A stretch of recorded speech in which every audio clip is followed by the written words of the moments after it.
Hi കൂട്ടുകാരെ, good morning. ഇന്ന് നമ്മൾ എൻ്റെ വീടിന് ചുറ്റുമുള്ള കുറച്ച് പോച്ചകളുടെ ഇടയ്ക്കുള്ള പൂക്കൾ അവരെയൊക്കെ പരിചയപ്പെടാൻ പോവാണ്.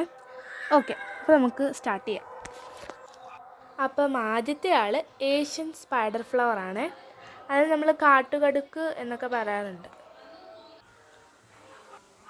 അടുത്ത ആൾ ഫ്രിഞ്ച്ഡ് സ്പൈഡർ ഫ്ലവർ ആട്ടോ. ഇതിനെ നമ്മൾ നീലവേള എന്നൊക്കെ പറയാറുണ്ട്. ഇതും ഈ സ്പൈഡർ ഫ്ലവർ കുടുംബത്തിലെ തന്നെ, ഈ ലാവൻഡർ കളറിലെ പൂവില്ലേ. അടുത്ത ആൾ റഫ് മെക്സിക്കൻ ക്ലോവർ ആണ്. ഇതിനെ നമ്മുടെ കേരളത്തിലും അതുപോലെ ട്രോപ്പിക്കൽ ഏരിയാസിലൊക്കെയാണ് കാണാറുള്ളത്. പിന്നെ ഇത് റോസ്, പിങ്ക്, വെള്ള ഈ കളറിലൊക്കെയാണ് കാണപ്പെടാറുള്ളത്. അപ്പോൾ ഓക്കെ ഫ്രണ്ട്സ്, നമ്മൾ 3 പോച്ചകളുടെ ഇടയ്ക്കൊക്കെ കാണപ്പെടുന്ന ഫ്ലവേഴ്സിനെ കണ്ടുപിടിച്ചില്ലേ. അപ്പം ഗോഡ് ബ്ലെസ് യു ഓൾ.